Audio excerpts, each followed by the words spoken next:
Hello guys, welcome to my channel which is NCLEX and Espresso.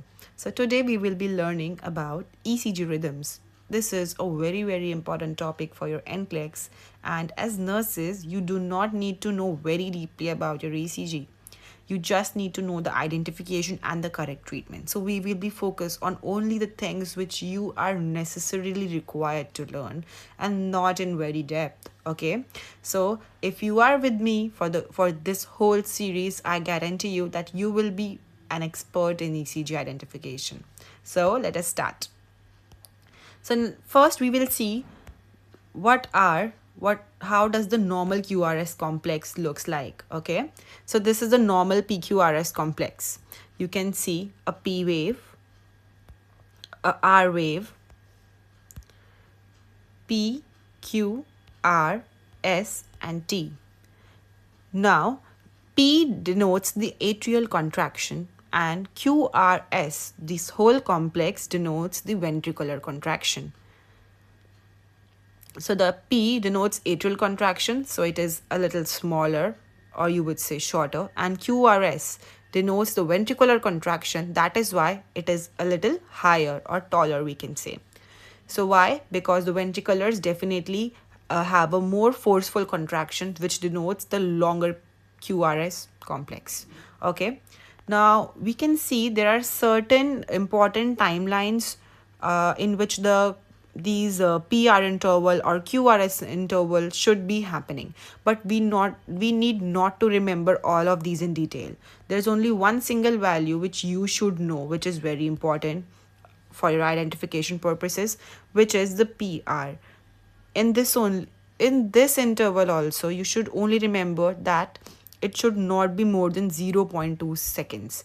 If it is ever more than 0.2 seconds, that will come into the hard block section, which we will learn further in very depth. Okay, so only remember that the PR interval should never be more than 0.2 seconds. Okay, now let's move further. So can you identify, this is our first ECG rhythm. The first thing whenever you see an ECG is how to calculate the heart rate. Okay, now to calculate the heart rate, we should see these tall peaked R complexes. Okay, so can we calculate how many of these can we see in one ECG strip? 1,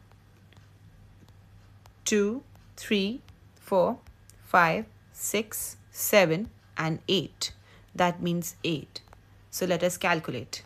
When it is 8, we will just multiply it with 10, which gives us a result of 80. So that means this ECG strips denotes a heart rate of 80 beats per minute. All right. So this denotes us 80 beats per minute. Now moving on next. First question is answered, right? The heart rate is 80. Now we will identify if we can see all the PQRS complex in this particular ECG or not. So we will take any one of the complex randomly and see. So can you see a P complex? Now identification of the P complex plays a very important role, okay, which you will know further when we move to the complex ECGs. Okay, so whatever wave is presiding from the tall R wave, this is the R wave, and whatever wave you see presiding, this is the R wave, and whatever wave you see just before the tall R wave is the P wave. Okay, so this is the P wave, R wave, Q is definitely here, S and T. Okay, similarly you can see in all the complexes. That means all of our components are present. Now when they are present, that means the heart rate comes within the normal limit and the PQRS complex is present. So both of our markers are ticked. That means it is a normal sinus rhythm. Now whenever you see the rhythm is normal, we always use this term called sinus. Okay, now what we need to learn is whenever you see a heart rate, okay, it should always be between 60 to 100. Okay, when it is below 60, we term it as bradycardia. And whenever it is above 100, we term it as tachycardia. So this is very important, okay? Now, in this ECG, it was 80. That means it was in the normal rhythm, normal limit, okay? Fine. So now let us move forward to the definition of it once. So a sinus rhythm is regular with normal PQRS, deflections and intervals, and the rate is between 60 to 100 at rest, okay? Moving on next to this ECG rhythm. Now, can you see can you calculate the heart rate? So the tall R complexes we see 1, 2, 3 and 4. That means 4 into 10, that gives a result of 40. So 40 beats per minute, okay? So the heart rate is 40. Now let's move forward to our next question, which is, are all the complexes present or not? So can you see the P complex here? Yes, this is P.